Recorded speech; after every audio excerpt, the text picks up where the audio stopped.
Padre, del Hijo y del Espíritu Santo. Amén. Dios te salve María, llena de gracia, el Señor es contigo. Bendita tú eres entre todas las mujeres y bendito es el fruto de tu vientre, Jesús. Santa María, Madre de Dios, ruega por nosotros pecadores, ahora y en la hora de nuestra muerte. Amén. Nuestra Señora sede de la sabiduría, ruega por nosotros. Santo Tomás de Aquino, ruega por nosotros. San Pío X, ruega por nosotros.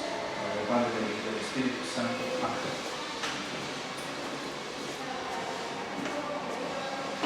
Bien. Empezamos hoy con la 10ª clase de nuestro curso sobre la historia de la iglesia. Porque vamos a escuchar mucho ruido hoy. Gracias porque están limpiando la iglesia, si Dios permite. Este domingo, el último de septiembre, vamos a intentar abrir nuestra iglesia. Tienen que respetar millones de protocolos de seguridad, de bioseguridad y no hay problema. Solo intentar mantener esa frecuencia de 2 charlas por mes, por lo menos, como era antes cuando tenía gente, que eran segundo y cuarto viernes de mes. Bien, si se acuerdan, en la clase pasada empezamos ese segundo periodo que va desde el Edicto de Milán en 313 hasta 476, cuando es la caída del Imperio Romano de Occidente. Y recuerda, no vean ustedes que en los Hechos no hemos tratado todavía de las invasiones bárbaras, que de hecho fueron todo el siglo V, esa acechanza de los bárbaros, y debería entrar en ese periodo, pero en la clase siguiente, la próxima, si Dios permite, vamos a tratar de la caída del Imperio Romano. Entonces vamos a hacer esa recapitulación, traer todo el tema de las invasiones bárbaras hasta llegar a la caída del Imperio Romano, que fue sostenido de hecho el espíritu romano dentro de la Iglesia Católica. Hoy vamos a tratar en ese periodo de 313, desde el Edicto de Milán hasta 476. Recuerden que yo dije que íbamos a dar 3 vueltas. Una hablando de los hechos, pero ahí hemos dejado un poquito de lado por ahora la invasión de los bárbaros. Otra hablando de las herejías que hablamos en la clase pasada, arrianismo, semi-arrianismo, pelagianismo, todas las herejías referentes a la Trinidad, a nuestro Señor, al hombre también. Y hoy vamos a intentar hablar de la vida sacramental de la Iglesia en ese periodo, desde el Edicto de Milán 313 hasta 476. Más bien, no ven ustedes, esa clase es una biografía de muchos santos, hermosas historias de santos que vivieron en esa época, grandes autores que son el esplendor de la cristiandad hasta el día de hoy. Vamos a intentar finalizar con una biografía un poco más detenida de San Agustín, el gran santo. Algunos comparan lo que fue San Pablo para el principio del cristianismo, fue San Agustín para ese periodo de desarrollo de la iglesia. Y vamos a tener que esperar hasta el siglo XIV para encontrar a alguien de la talla de San Agustín, que es Santo Tomás de Aquino. No digo que los otros no sean santos y muy buenos doctores, pero de la magnitud de San Agustín es difícil encontrar. Entonces, lo que marca justamente ese periodo que vamos a tratar hoy, casi ese siglo, es la lucha contra las herejías. La iglesia, al principio, con los mártires, estaba luchando para defender la fe, simplemente, de no caer en la idolatría, de luchar contra las persecuciones de los emperadores, de todos los civiles, incluso que intentaban atacar la iglesia. Llega el Edicto de Milán 313, no es que terminan las persecuciones, pero termina ese periodo de las persecuciones oficiales. Ahora la iglesia pasa a ser reconocida por el imperio y después, como vimos con Teodosio el Grande, pasa a ser la religión del Estado. Entonces la iglesia ahora tiene un momento de esplendor, de crecimiento increíble. ¿Por qué? Porque el Estado favoreciendo a la iglesia, a veces mezclándose demasiado en los asuntos eclesiásticos, pero el Estado que favorece a la iglesia que favorece las leyes a que se hagan más cristianas también. Pero claro, ¿qué implica eso? Implica el hecho de que entren muchas personas en la iglesia que no son tan fervorosos como los que eran en el tiempo de los mártires. El tiempo de los mártires, para ser cristiano, tenían que ser muy valientes, tener una fortaleza inmensa, porque era ponerse al pie del martirio. Declararse cristiano era hacerse directamente mártir. Entonces necesitaba una fe muy ferviente y no eran muchos los que la tenían. Sí, aparecen muchos mártires, pero hay muchos civiles que no se convertían por el miedo de la persecución. Ahora ya no, ahora la religión es oficial. Entonces, eso hace que muchos fervorosos entren en la iglesia, pero muchos que no son fervorosos.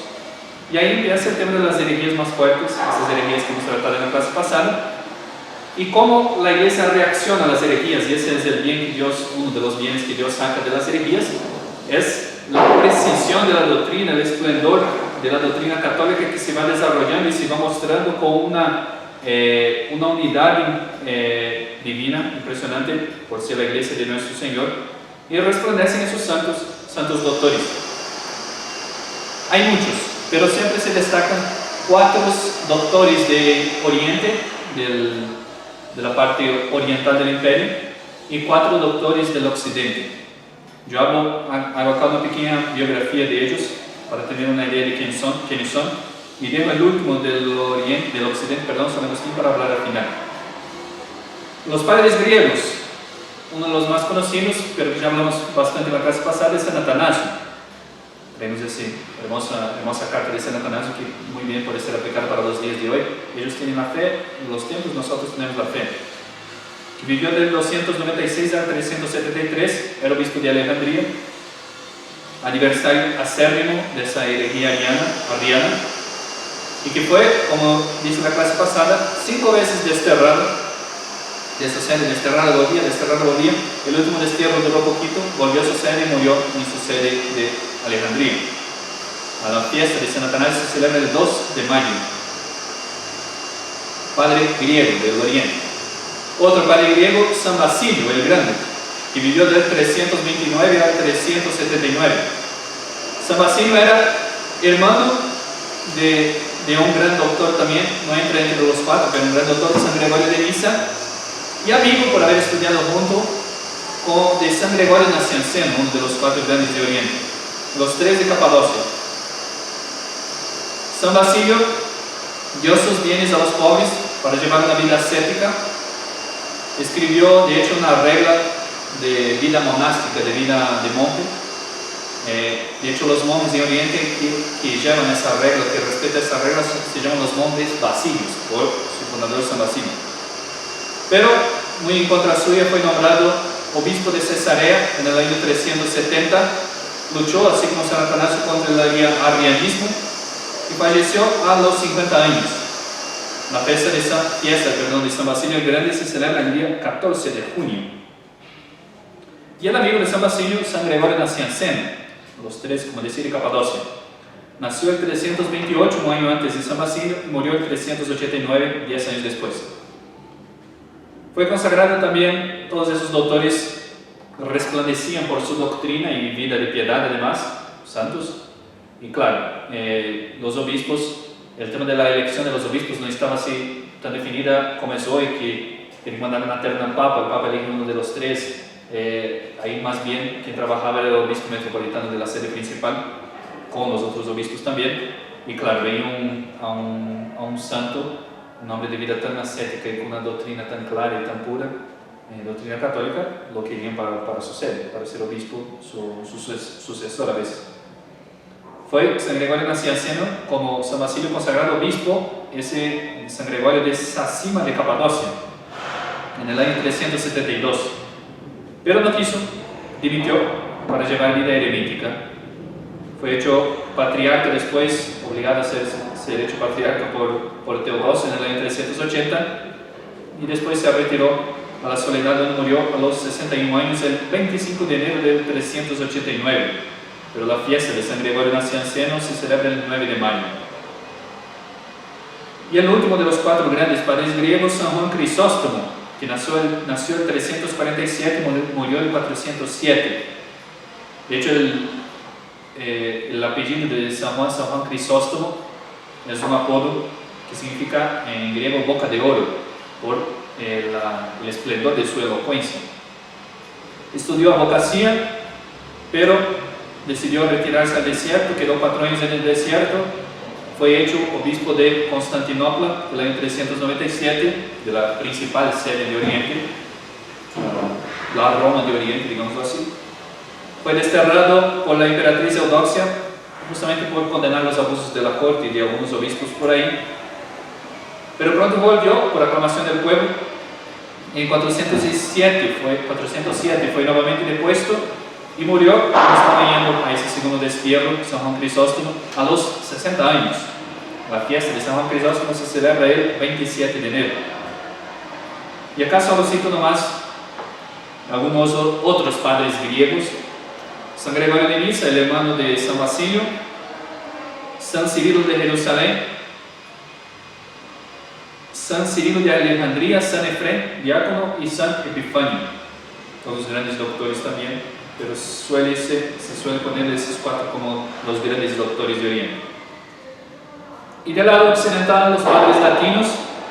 Primero de ellos, de los grandes, San Hilario, que vivió el año 303 al 367, era obispo de Poitiers, en las Gales, en la Francia. Fue hecho obispo el año 350, luchó también contra el arrianismo. De hecho, se decía que San Hilario era el San Atanasio de Occidente. Fue desterrado en 356 por 5 años y murió después de retornar del destierro a los 64 años. Su fiesta, la fiesta de San Hilario de Poitiers, se celebra el 14 de enero. Otro grande doctor de la Iglesia Occidental es el precursor de San Agustín, San Ambrosio de Milán, y ya lo hemos citado por ahí. Vivió del año 340 al 397. Nació en Trèveris. De hecho, él no emprendió carrera eclesiástica desde el principio, era gobernador de Liguria y Milán, pero se murió el obispo de Milán, Augencio, y de hecho era arriano, había aprendido la herejía arriana, y estaba la pelea en Milán entre los arrianos y los católicos de buena doctrina para ver el próximo obispo quién sería, si sería arriano o sería católico.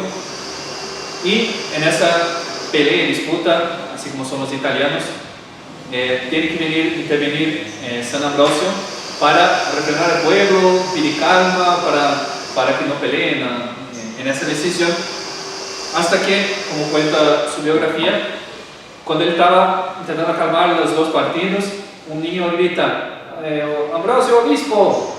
Y claro, él era catecúmeno, estaba estudiando catecismo todavía, no era ni bautizado ni nada. Y por aclamación del pueblo, el pueblo miró ese líder, y era un santo varón, Ambrosio obispo, y todos hicieron lo mismo, y fue hecho, digamos así, obispo por aclamación. Recibió en pocos días todos los sacramentos hasta la consagración episcopal en 374, pero en 386 la emperatriz Justina, que era de hecho arriana y San Ambrosio de buena doctrina, pidió que se entregara esa iglesia, la iglesia de Milán, a los arrianos, la emperatriz. Ambrosio rehusó, claro, y ¿qué hizo la emperatriz? Lo encerró dentro de la iglesia con los fieles. En un momento de una misa, y cerró la iglesia, los fieles quedan encerrados con San Ambrosio durante varias semanas. Y se dice que de ahí fue San Ambrosio, para distraer el pueblo, para que el pueblo tuviera buenas ocupaciones, empezó a hacer el canto alternado de salmos, es decir, un versículo es cantado por ese lado del coro, otro versículo por ese responde, ese canta, ese responde, y es lo que hacemos hasta hoy en el oficio común que hacemos los sacerdotes, es así, cantamos en dos coros el oficio. Se empezó ahí con San Ambrosio por esa ocasión del encierro en su catedral. Obligó, después de varias semanas, no entregó la sede para los arrianos, después de muchas disputas fue liberado, fueron sueltos de sus fieles y San Ambrosio que estaban encerrados. Después volvió Teodosio, no sé si se acuerdan, que había dicho de ese crimen que le había cometido, de hecho luchando contra los arrianos, pero con exageración. Si no me equivoco, la cifra eran 7.000 que él mató en Oriente. Cuando vuelve y quiere entrar en la iglesia, San Ambrosio no le deja, el emperador, le para en la puerta de la iglesia. Ya que has imitado a David en el crimen de haber matado a esas personas, imítalo también en la penitencia. Y de hecho, el emperador aceptó, hizo penitencia para poder volver a recibir los sacramentos. La fortaleza de San Ambrosio. la fiesta de San Ambrosio se celebra la víspera de la Inmaculada, el 7 de diciembre. El tercero de los doctores latinos es San Jerónimo, que vivió del 331 al 420. Nació San Jerónimo en Dalmacia y era secretario del Papa San Dámaso, muy culto San Jerónimo. El 385 se fue en peregrinación hacia Tierra Santa y allá quedó, fijó residencia en Belén de Judá, donde nació nuestro Señor. De hecho, es conocido San Jerónimo por dos cosas. Primero, por la austeridad de la vida que llevó. De hecho, llevó una vida muy austera de monacal. Y también por la erudición. Conocía muy bien el latín, el griego, el hebreo. Y justamente por eso fue el autor de esta traducción de la Biblia, que es la única que fue oficialmente, no digo que las otras todas católicas, si son católicas son buenas, pero oficialmente reconocida por la Iglesia es la traducción de San Jerónimo, que el Concilio de Trento dijo, esa es la traducción, que no hay ningún error. La Vulgata, que se llama la traducción de San Jerónimo. De hecho hubo disputas. San Agustín al principio no le gustó que hicieran una nueva traducción de la Sagrada Escritura, claro, ya estaba acostumbrado con la que había, pero de hecho la traducción de San Jerónimo es mucho mejor, y después el mismo San Agustín lo reconoció. El Concilio de Trento, cuando declaró la traducción, el Concilio de Trento, estamos hablando del siglo XV, si no me equivoco, cuando declaró la traducción de San Jerónimo como la reconocida por la Iglesia, clasificó los libros como completos, con todas sus partes, cómo se han utilizado para ser leídos en la Iglesia Católica y cómo están contenidos en la antigua edición en latín Vulgata, la de San Jerónimo. Murió San Jerónimo en Belén, a pesar de su vida austera, vivió hasta los 80 años. Su fiesta se celebra el 30 de septiembre. Y después San Agustín, el cuarto y más importante de los autores latinos, pero vamos a ver al final, conforme nos dé el tiempo. Hablando ahora en general, de la vida interna de la Iglesia, de esa época, de nuevas disposiciones, más bien, que sabemos es la constitución de parroquias. Antes era, el obispo estaba concentrado en la catedral con todo su clero, con todos sus párrocos, sus sacerdotes, alrededor de él. De hecho, la misa era la misa de la catedral. Pero, como la iglesia se fue expandiendo y llegando también a los campos, a los lugares más pequeños, hubo la necesidad de establecer parroquias. Al principio quedaba un obispo responsable de cada parroquia, pero después se dejó un sacerdote encargado, hasta que un concilio, me acuerdo cuál era, prohibió incluso que hubiera obispos encargados de esas parroquias pequeñas. Claro, y quedó formando como llegamos hasta hoy el tema de las parroquias. Una parroquia que tiene un sacerdote o varios sacerdotes encargados de la cura de esas almas de esa región en particular. La primacía del papado resplandece cada vez más, ya hablé eso del periodo anterior. Algunas cosas que llevan a ver, que constatan esa primacía del papado. Primero, los concilios mismos la proclaman, como el concilio de Sárdica en el año 343, reconocen al obispo de Roma, al Santo Padre, como la cabeza visible de la Iglesia. También porque el mismo Papa no es obispo solamente de Roma, sino que él depone obispos de otras sedes. De hecho, a de Celestino I depuso a Nestorio, obispo de Constantinopla, que es la Roma de Oriente, digámoslo así. Félix II depuso a Casio y Agapito I a Antimio, todos esos, si no me equivoco, obispos de Constantinopla. Entonces el obispo de Roma no es solo obispo de Roma, sino tiene jurisdicción universal, reconocida por esos hechos. Incluso los herejes mismos reconocen la primacía del Santo Padre, del Papa, del obispo de Roma, como tribunal supremo. Cuando se ven atacados por concilios o por los sínodos de los obispos locales, ¿qué hacen? Recurren al Papa, buscar al Papa como tribunal supremo. Y uno ve que las definiciones de los concilios solo son tenidas como regla, como ley, después que el Papa la aprueba. Los obispos pueden decidir, pero solo es tomado como ley por los mismos obispos y por los fieles a partir del momento que el Papa aprueba. Hubo muchos cismas en ese periodo, porque también hubo muchas herejías. Una de las principales es la de los donatistas, por el nombre del precursor de ese cisma, Donato. No se sabe cuándo nació, pero murió en 355. Era obispo de Cartago, al norte de África, que decía Donato, él no reconocía los sacramentos dados por un pecador público. Como, no sé, era la discusión más pendiente que estaba ahí, eran las personas que habían entregado las Sagradas Escrituras o habían cedido en el momento de la persecución a alguna idolatría o alguna cosa. Donato decía, no tanto contra la penitencia, pero los sacramentos dados por sacerdotes que habían pecado públicamente eran inválidos. Y otros tipos de pecados públicos también, para Donato, esos sacramentos no valían. Y de hecho, empezó Donato a ser obispos propios, que eran los puros, digámoslo así. Y atacaban, de hecho, violentamente con asesinatos a los obispos, sacerdotes y fieles ortodoxos. Fue refutado Donato especialmente por San Agustín y fueron condenados por el Concilio de Roma y de Arles del año 304. Y al final, después de la invasión de los bárbaros, que empezó en 410, acabaron por reconciliarse con la Iglesia. Un evento que ayudó a eso es que los bárbaros atacaban tanto donatistas como católicos. Y acabó que eso facilitó a que los donatistas reconocieran su error y volvieran a la Iglesia. Otros cismas, más bien, son de la herejía arriana. Meleciano en Antioquía, el año 360, Lucífero de Cager, el 362, y el cisma romano del año 355, que generó dos antipapas. No solo se separaron de la Iglesia, sino que elegían un pontífice falso, mal, por eso se llama antipapa, el Félix II y Ursino, el sucesor. Concilios de ese periodo, de 313 a 476, el concilio de Nicea, donde luchó contra la herejía arriana, definiendo esa primera parte del credo, que hablamos la clase pasada.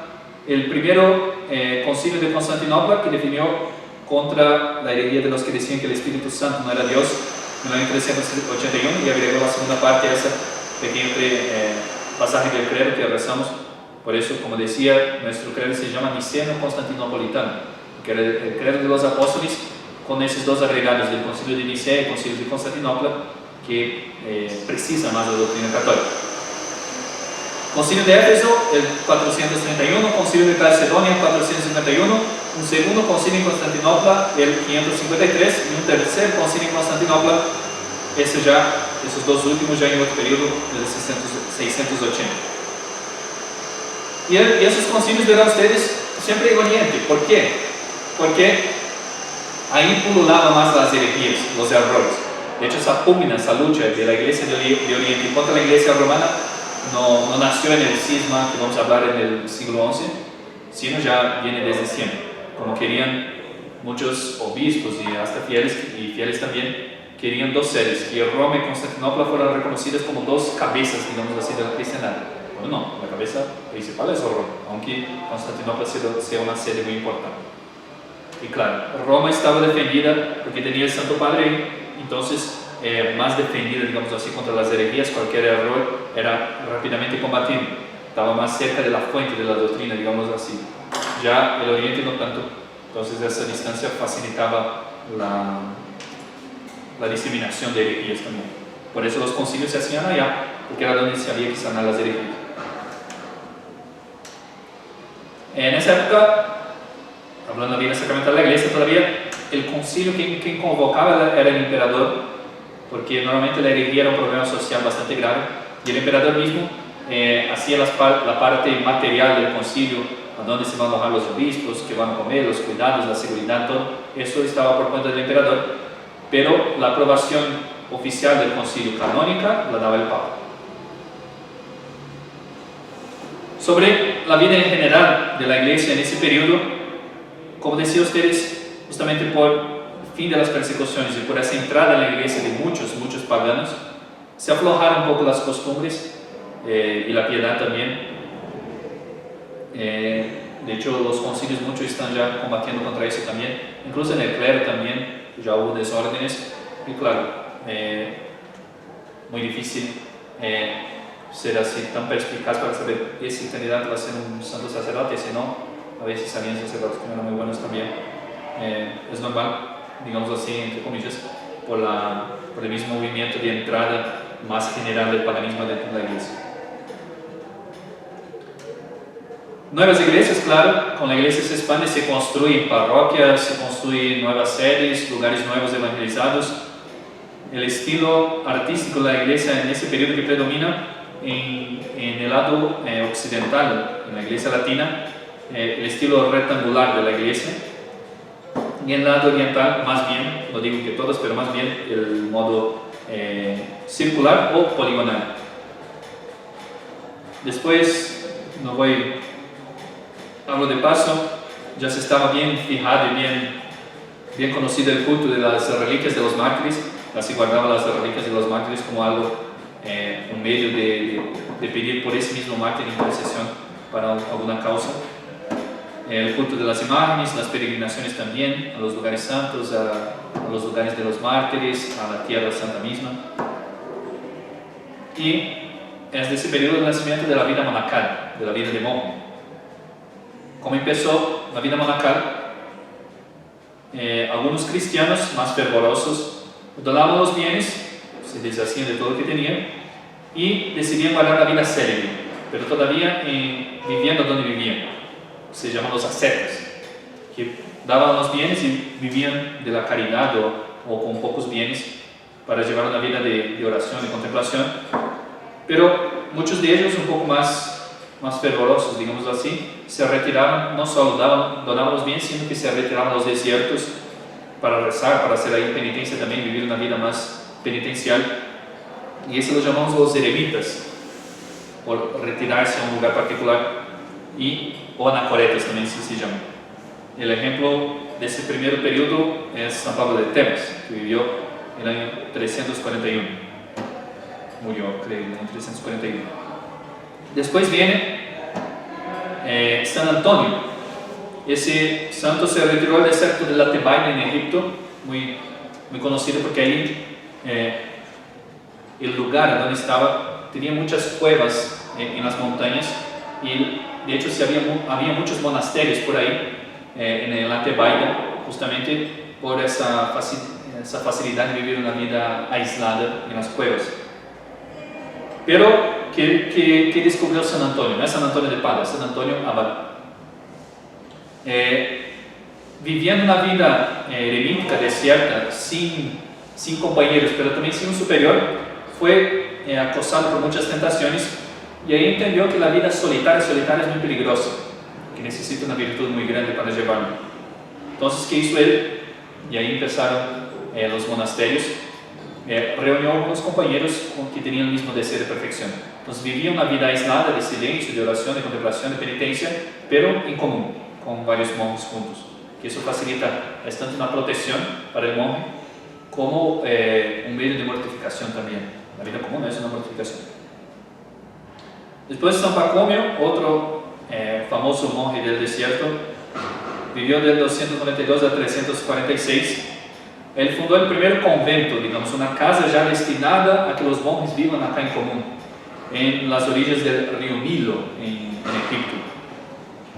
Al fin del siglo que él estaba, al fin del siglo IV, ya eran 5.000 monjes, imagínense. Fue lo que fue el martirio para enfervorizar la vida de los cristianos. En ese periodo fue la vida monacal. Quien tenía deseo de perfección se retiraba a un monasterio, a un convento aislado para vivir vida penitencial y contemplación, y ahí llegaba la santidad. Muchísimos.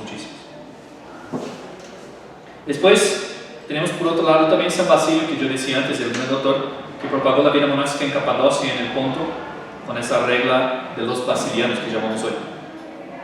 Y la principal característica de esa regla, que después se hace dominante en todas las reglas de monjes, es la obediencia al superior. El superior es la voz de Dios para mi vida. Si yo quiero hacer la penitencia, pero el superior no me permite, no la hago. Si no quiero hacer tal cosa, pero me manda el superior, la hago porque sé que es la voluntad de Dios. Es la voluntad de Dios que combate mi propia voluntad y me hace, por medio de esa mortificación de mi propia voluntad, me hace llegar a la santidad, me hace cumplir la voluntad de Dios. Ya en Occidente, ese desarrollo es de la vida monacal en Oriente. En Occidente tenemos San Atanasio, que en uno de sus destierros se fijó residencia en Roma, acompañado de algunos compañeros también que querían llevar una vida más perfecta, un principio de vida monacal. Después tuvo que volver a su seno, ¿no? San Ambrosio, San Jerónimo y San Agustín también promovieron la vida monástica. De hecho, una de las reglas más famosas de este periodo es la regla de San Agustín.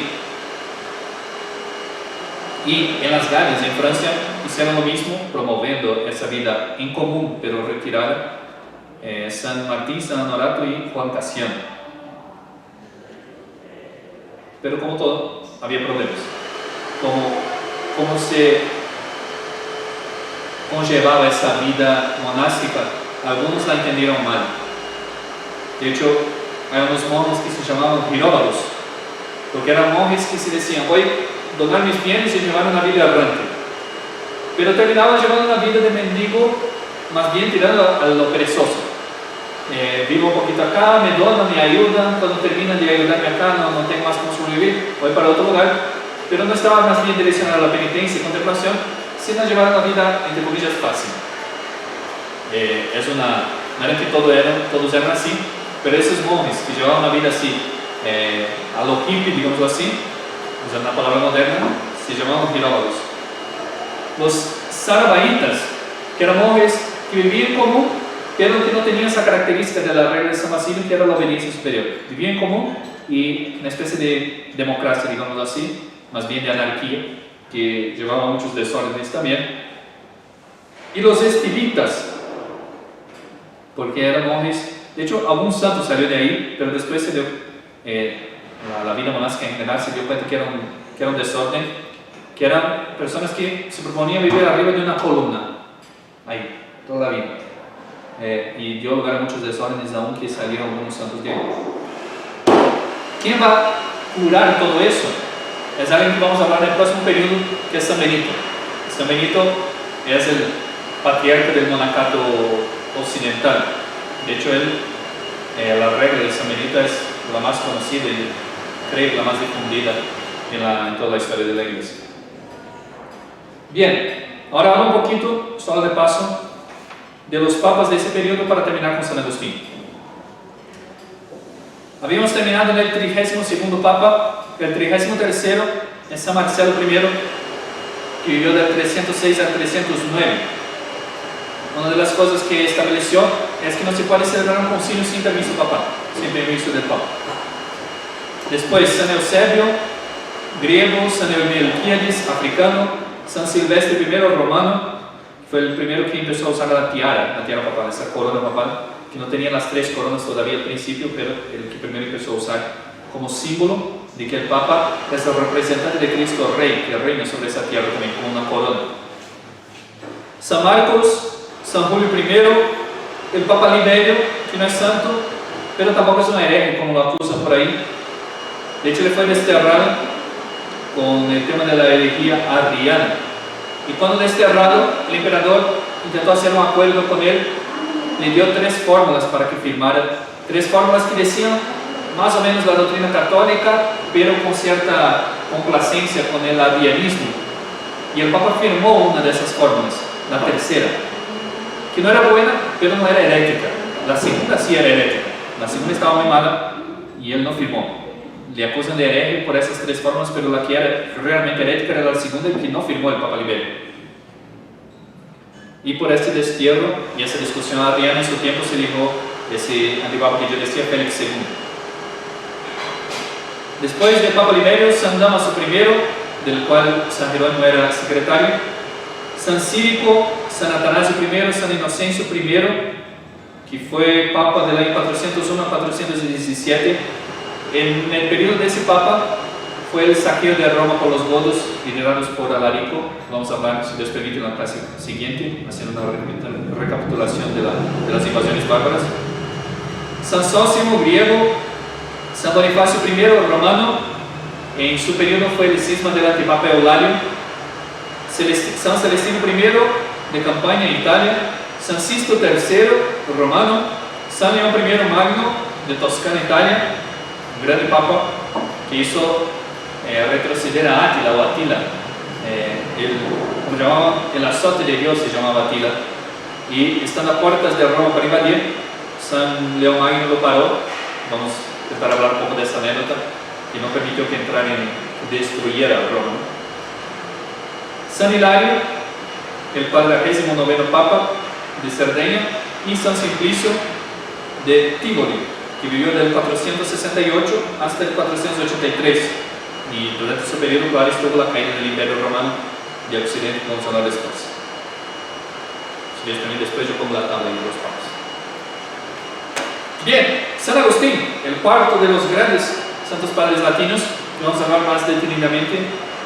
Muy bonita vida de San Agustín, muy apasionante también, especialmente porque él tiene una obra que se puede clasificar como autobiográfica, las confesiones de San Agustín famosas, y que uno lee y se siente muy íntimo de San Agustín, porque le abre su corazón. No es para uno que le está abriendo su corazón para Dios, para agradecer todos los beneficios de los cuales que le ha dado perdón y los males que le ha preservado.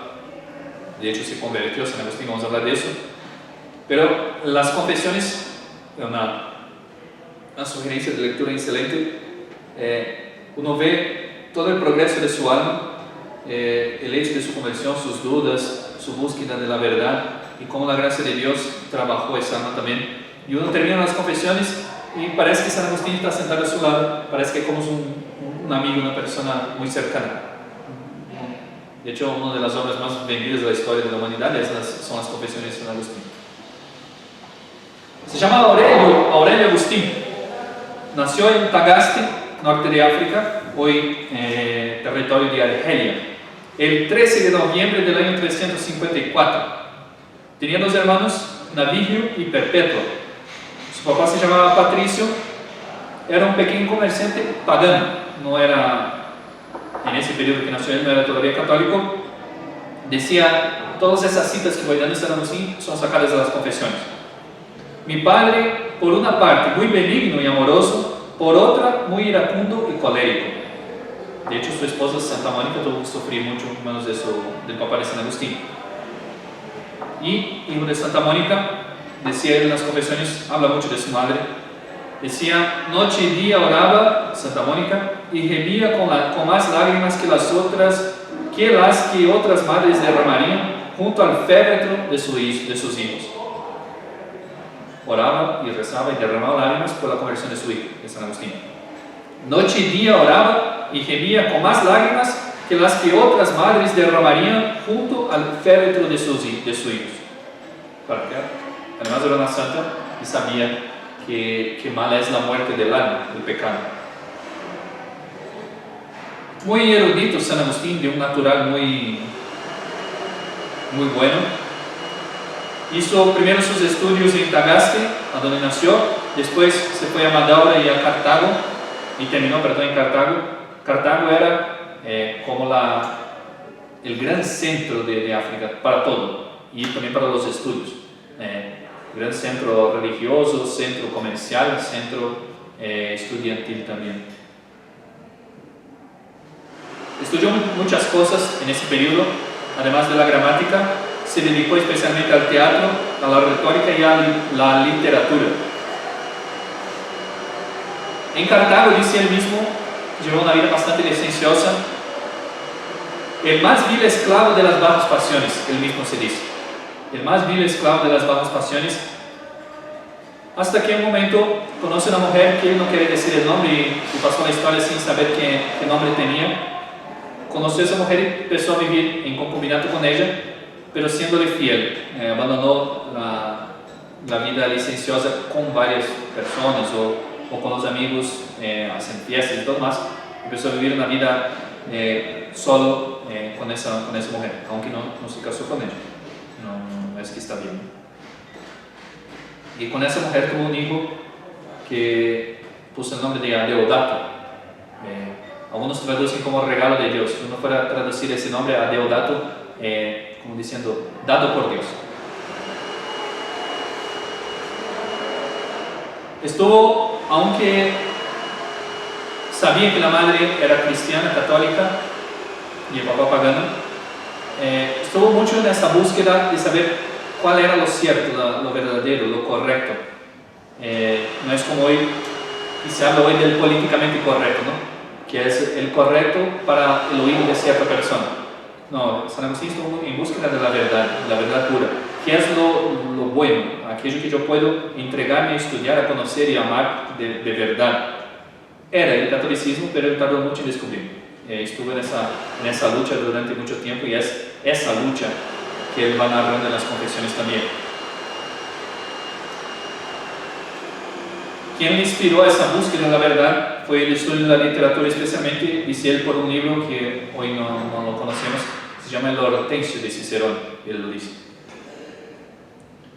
En el año 373 se adhiere, no sé si se acuerdan las herejías que hablamos en la clase pasada, la anterior todavía, al maniqueísmo de Manes, que era una herejía estilo gnóstica, es decir, el reconocimiento, la idea de que existen dos principios contrarios, bien y mal, que dan origen al mundo y que están constantemente en pugna entre ellos, esos dos principios.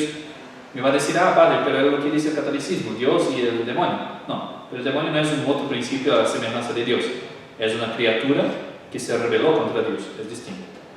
Para un gnóstico, para un maniqueo, existen dos principios igualmente fuertes, digámoslo así, que están siempre en pugna. Del principio bueno sale el espíritu, lo espiritual, y del principio malo sale lo material, lo corpóreo. Por eso la materia es mala, por eso hay que guardar la castidad, por eso hay que hacer ayunos, evitar que todo que favorezca la materia, porque la materia es mala. Eso en general los gnósticos, el maniqueísmo estaba en esa línea. Solo que el maniqueísmo tenía una cabeza manés, y hacían distinción muy clara entre los iniciados, los principiantes, y los desarrollados, no sé cómo se llamaban, los que ya habían adelantado en esa doctrina.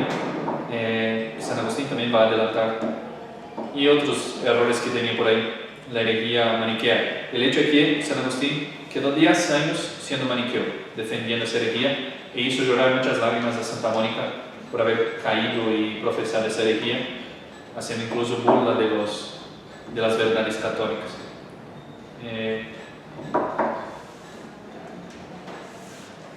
De hecho, es en ese periodo que Agustín va a intentar hacer cierto acercamiento del cristianismo, del catolicismo, y va, claro, por las Sagradas Escrituras. Era eximio latinólogo San Agustín, pero le parece que las escrituras son demasiado simples, demasiado pobres en estilo latino. Le pareció que no podría ser verdadero una religión que tuviera un latín así tan simple, tan cercano al pueblo, digamos así, tan bajo, tan simplista. Después va a reconocer él que está hecho para los humildes, la Sagrada Escritura, que no es para los orgullosos, los soberbios, como era en ese periodo. A los 26 o 27 años escribió su primera obra, que se perdió, De pulcro et apto, sobre lo bello y lo conveniente. Pero esa obra no la conocemos, es obra, no habla del tiempo de Pagano todavía. Pero empezó a decepcionarse con el maniqueísmo, porque claro, entró en el maniqueísmo para descubrir la verdad, empezó la época de los principiantes, se adelantó en esa doctrina, pero había muchas cosas que no se le respondían y no encontraba respuesta para todo. Y estaba ese problema que hoy nos parece pueril, pero que para la época no, y para San Agustín mucho menos, que era entender un Dios totalmente espiritual, una criatura totalmente espiritual, cómo Dios podría tener materia, si materia mala. Tiene varios, por ejemplo, San Agustín va a escribir todas en las confesiones, pero tenía muchos interrogantes que quedaban con la doctrina de Manes. Empieza a decepcionarse, pero por otro lado estaba llevando una vida todavía impura, viviendo con esa mujer. Decía él que la oración de él en ese periodo era: concédeme castidad y continencia, pero no ahora mismo, después. Dice él en las confesiones sobre el maniqueísmo: casi por espacio de aquellos 9 años que yo gasté en oír doctrinas de los maniqueos, sin poder fijar mi entendimiento en cosa alguna, estuve esperando la venida de este Fausto. ¿Quién era Fausto? Fausto era un gran maniqueo, de hecho muy elocuente, él mismo va a reconocer después, y que siempre que él tenía dudas respecto a la doctrina maniquea, hacía preguntas y los líderes no sabían responder, decía, sí, pero Fausto lo sabe. Fausto va a venir un día acá y él va a explicarle todo, porque él es el suprasumo del maniqueísmo. Y siempre Agustín va relatando eso, todas mis dudas quedaban para cuando Fausto viniera. Sin poder fijar mi entendimiento en cosa alguna, estuve esperando la venida de este Fausto, con un deseo vehementísimo, porque los demás de su secta con quienes yo había tratado y que no sabían responderme a las preguntas y objeciones que yo les hacía en estas materias, todos me prometían que vendría este Fausto y que con su venida y comunicación todas aquellas dificultades y otras mayores que propusiesen se me resolverían con facilidad y solidez. Dice más adelante, después que conocí claramente que Fausto ignoraba. ¿Por qué? ¿Qué pasó? Vino Fausto y San Agustín tuvo una entrevista con él después de esperar un poco, y Fausto decía a él, era una persona muy amable, muy elocuente también, pero no uso esa palabra, pero vacío, digamos, no lograba responder mis dudas, no lograba la profundidad que yo quería para conocer la verdad del problema de la materia, de Dios.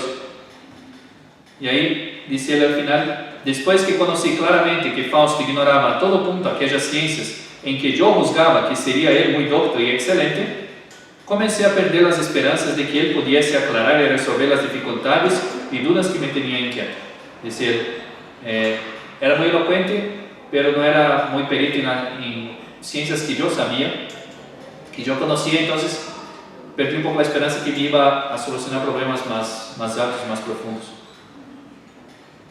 Pero como decía, se decepcionaba ya con el maniqueísmo, pero también estaba decepcionado con el cristianismo por la simplez de la sencillez de la Sagrada Escritura, del latín de la Sagrada Escritura, y cae en lo que se llama el escepticismo, la descreencia de que había alguna verdad concreta, real, que yo pudiera conocer y pudiera adherir.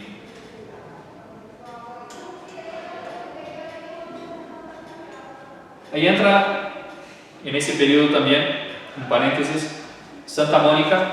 Santa Mónica estaba muy triste con la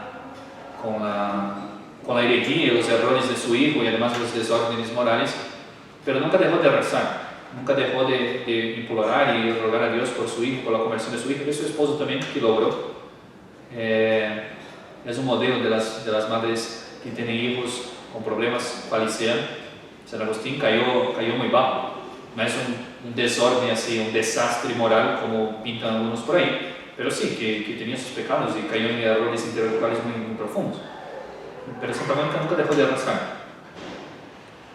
También por ese mismo tiempo, dice él, hablando de su madre, le diste otra respuesta, hablando a Dios. Usted, Dios, le dio otra respuesta a mi madre. Por medio de un sacerdote tuyo, cierto obispo educado en tu iglesia y recitado en tus escrituras, un obispo católico, a quien como ella rogase que se dignara hablar conmigo, refutar mis errores y desengañarme de mis malas doctrinas y enseñarme las buenas, hacía eso con cuantos hallaba idóneos, negócio él con mucha prudencia. Fue Santa Mónica pedir a un obispo que era muy elocuente y hacía eso, decía él, con todos los obispos doctos que conocía, que fuera a hablar con su hijo y le convenciera que estaba mal el maniqueísmo y el escepticismo. Y el obispo dijo que no, y como no se quitara su madre, sino que instase con mayores ruegos y más abundantes lágrimas a que se viera conmigo y disputase sobre dicho asunto, él, el obispo, cansado ya de su importunidad, le dijo: vete en paz, mujer, así Dios te dé vida, que no es posible que perezca el hijo de tantas lágrimas.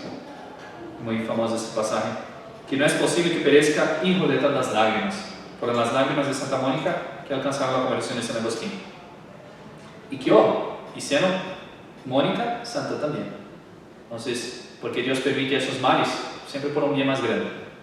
Por eso Santa Mónica se hizo santa, logró también la conversión de su esposo y logró la conversión de su hijo y del hijo de su hijo, vamos a ver después. Respuesta que ella recibió, esa respuesta del obispo, según me recordaba muchas veces en sus coloquios conmigo, como venida del cielo. En el año pasó 10 años como maniqueo San Agustín, pero empezó a decepcionarse, caer en escepticismo. El año 383 abandona de hecho la herejía maniquea, se traslada de Cartago, la sede de África, la sede principal de África, a Roma, pero ahí pasa un año solo en Roma y más tarde se va a Milán, también un centro muy importante, quizá civilmente más importante que Roma incluso en esa época, y pasa a ser profesor de retórica, era un profesor muy reconocido, hacía discursos, incluso hubo una época que tuvo una invitación del emperador para hacer un discurso en la corte.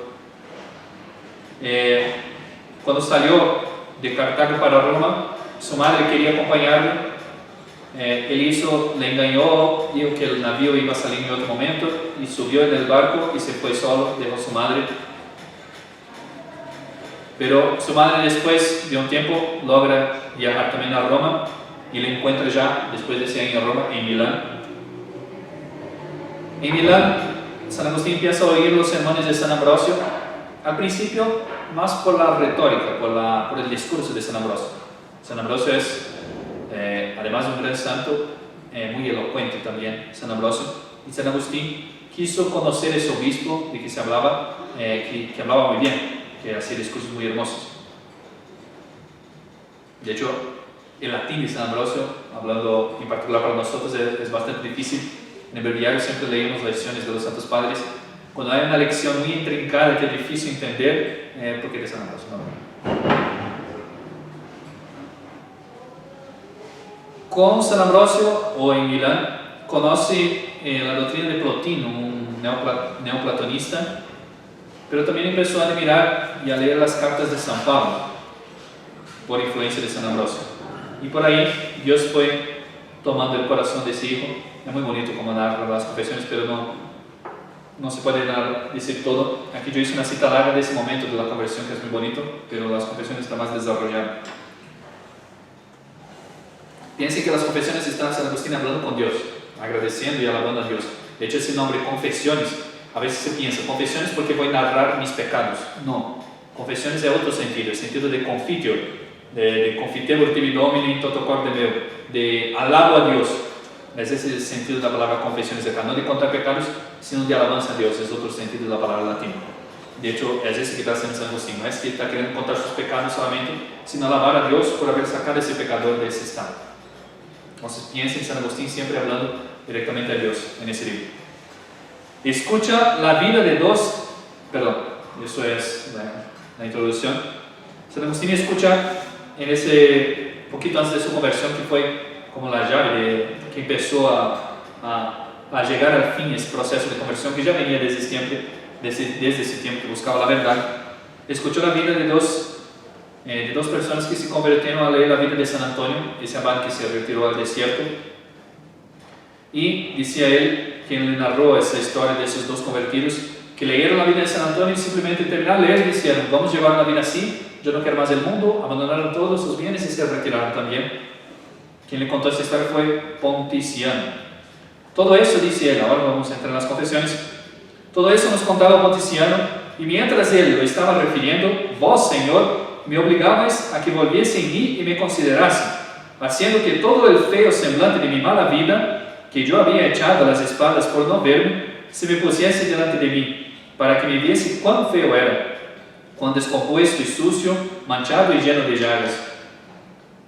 Sin embargo, un poco más adelante, en aquella ocasión, cuanto más me encendía en amor de aquellos de quienes oía tan santos y saludables ejemplos, esos dos que se retiraron, porque enteramente se habían entregado a vos para que los sanarais, tanto más me abominaba y aborrecía a mí mismo, comparándome con ellos. Y acongojado con esa dicotomía de ver a esas personas tan santas y no tener la fuerza, digamos así, o la convicción para decir basta de pecado, me voy a convertir. Dice a Livio, su compañero, uno de sus compañeros que vive con él, después es obispo también: ¿qué es esto que pasa por nosotros? Cuenta él en las confesiones. ¿Qué es lo que nos sucede? ¿Qué es esto que has oído? Levántase de la tierra los indoctos y se apoderan del cielo, y nosotros, con todas nuestras doctrinas, sin juicio ni cordura, nos estamos revolcando en el cieno de las carne y sangre. Por ventura nos da vergüenza el seguirlos, porque ellos van delante de nosotros, y no tendremos vergüenza siquiera de no seguirlos. Retiréme pues al huerto, siguiendo mi alivio, sigue él contando el hecho de su conversión, sin apartarse de mí un paso, porque aunque él estuviese conmigo, no me estorbaba para estar solo. ¿Y cómo había de dejarme viéndome en aquel estado tan angustiado? Sentámonos los más lejos que pudimos de la casa, y allí bramaba yo enfurecido y irritado contra mí mismo, reprendiéndome con un enojo inquietísimo el que retardase el ir y abrazarme con vos, Dios mío, cumpliendo vuestra voluntad y ley, como todos mis sentidos interiores y exteriores, todas mis facultades y potencias me persuadían y clamaban que debía ejecutarlo, elevando hasta el cielo con los mayores elogios esta noble empresa.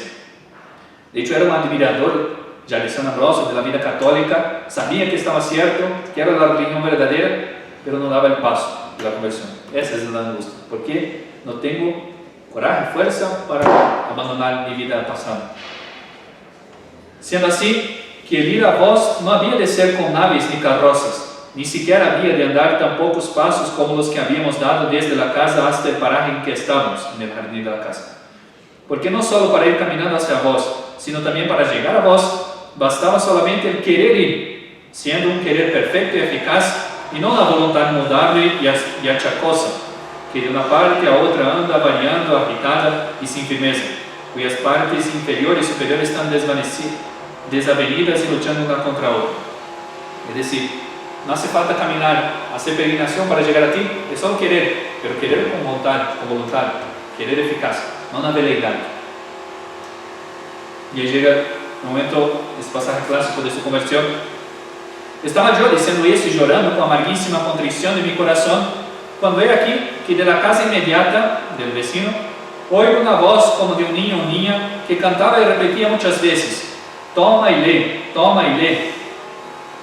Yo, mudando de semblante, me puse luego al punto a considerar con particularísimo cuidado si por ventura los muchachos solían cantar aquello o cosa semejante en alguno de sus juegos, y de ningún modo se me ofreció que lo hubiese oído jamás. Estaba queriendo saber si era un canto verdadero, real, o si fue una inspiración de Dios.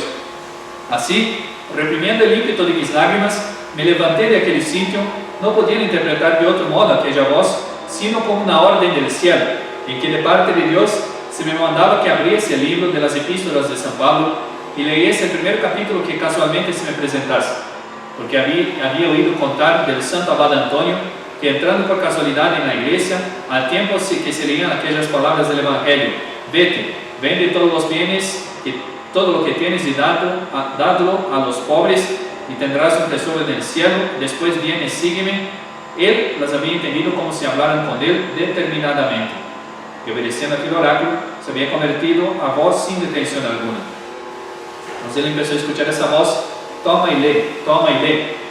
Yo pues, a toda prisa volví al lugar donde estaba sentado Alipio, porque allí había dejado el libro del apóstol San Pablo, cuando me levanté de aquel sitio.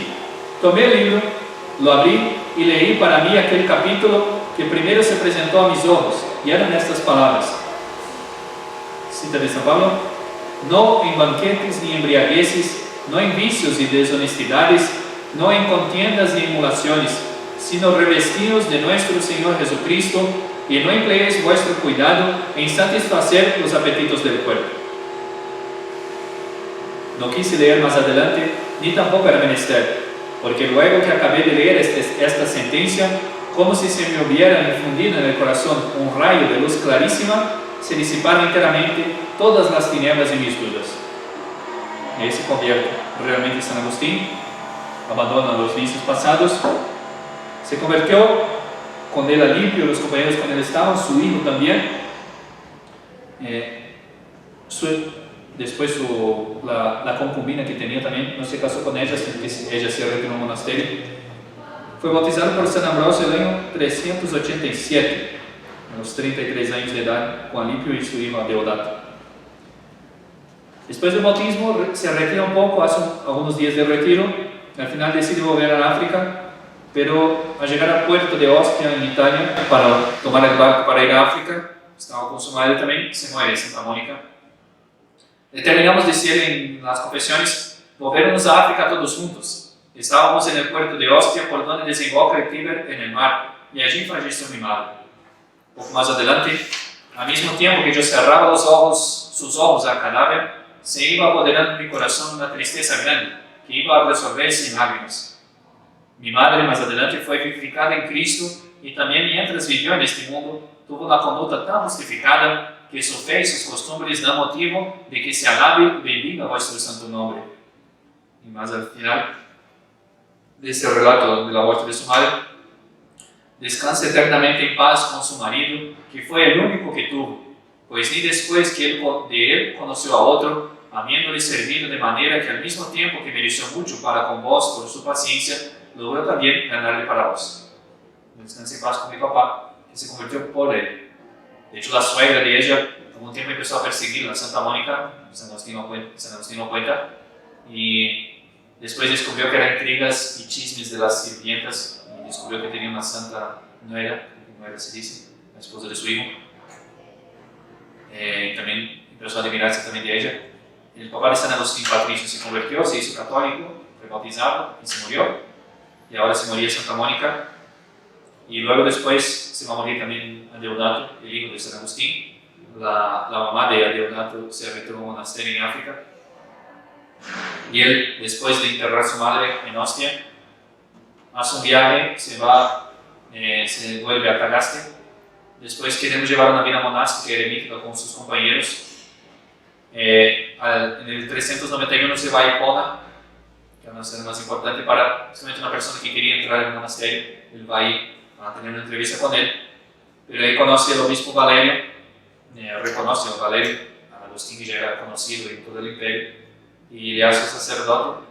Y ahí no pudo llevar a San Agustín él mismo vida monástica, pero escribió su regla y tiene los monjes agustinianos vienen de ahí. La vida apostólica de San Agustín es impresionante, muy intensa, nos puede hablar mucho. Se enfrentó con maniqueos, donatistas, arrianos, pelagianos, cristianistas, académicos, etcétera. Participó de los concilios regionales, tercero de Hipona, en 393, el tercero de Cartago en 397 y el cuarto de Cartago en 419. En los dos últimos como presidente del concilio, una persona más importante, en los cuales se sancionó definitivamente el canon bíblico que había sido hecho por el Papa San Damaso I en Roma en el sínodo de 382. Muchísimas obras escribió San Agustín, muchísimas. La edición de la Vaca, que son libros bilingües, pero más o menos en grosor así, son 43 tomos. El 43º son de obras que son atribuidas a él más bien. Quisemos decidir San Agustín mismo 42. Las principales, podríamos decir, un tratado sobre la Trinidad, de Trinitate, que tardó 15 años en escribir San Agustín. Las Confesiones, ese libro hermoso, que recuerden, no es confesión porque estoy contando mis pecados, es confesión en el sentido confitebo de latín, estoy alabando a Dios por mi conversión, por mi vida. Y una obra muy hermosa se llama La Ciudad de Dios, en un momento la cité por ahí, porque en 410 Roma fue tomada por los godos, los bárbaros, y que dijeron los ciudadanos romanos, es culpa de esta religión nueva. Si hubiéramos honrado a los dioses que honrábamos antes, Júpiter, Venus y todo más, no habría acaecido esa tragedia con nosotros, pero como hemos desechado la religión de nuestros padres, decían ellos, el politeísmo, y abrazado esta religión nueva, el cristianismo, es por eso que nos vienen esas calamidades. Y San Agustín va a escribir la obra de la Ciudad de Dios, hermosa obra, que es justamente para mostrar que no era culpa del cristianismo, los desastres. Y habla mucho del paganismo también. Es muy famosa esa cita. Dos amores fundaron dos ciudades, es a saber, la terrena, el amor propio, hasta llegar a menospreciar a Dios. La celestial, la ciudad celestial, el amor a Dios hasta llegar al desprecio de sí propio.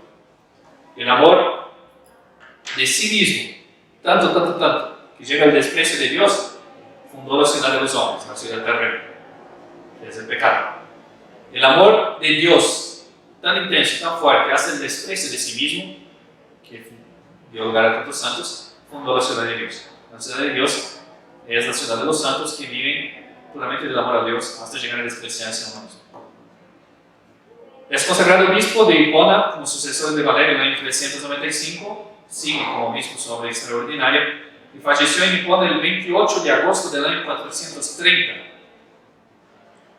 Hipona justamente estaba siendo asediada por los bárbaros vándalos, estaban liderados por Genserico. El tercer mes de ese asedio, que entristeció mucho a San Agustín por ver desplomarse ese orden romano que se guardaba. En el tercer mes de ese asedio se murió San Agustín. Bien, ya pasamos de una hora. Encerramos ese segundo periodo y si Dios permite, en la próxima clase empezamos el tercer periodo, que ya podemos decir la Edad Media. Después vamos a hablar de todo eso. Vamos a hacer una recapitulación de la invasión de los bárbaros hasta llegar a la caída del Imperio Romano de Occidente y pasar de ahí hacia adelante. Bien. No sé si la próxima clase va a ser presencial, si van a abrir iglesias totalmente o no. Vamos a intentar hacer conforme podamos. Bien. Dudas, preguntas, escriban si quieren al correo de librería.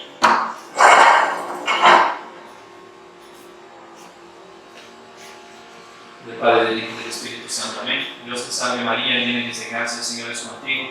Bendita tú eres entre todas las mujeres y bendito es el fruto de tu vientre, Jesús. Santa María, Madre de Dios, ruega por nosotros pecadores, ahora y en la hora de nuestra muerte. Amén. Nuestra Señora, sede de la sabiduría, ruega por nosotros. Santo Tomás de Aquino, ruega por nosotros. San Pío X, ruega por nosotros. San Agustín, ruega por nosotros. En nombre del Padre, del Hijo y del Espíritu Santo.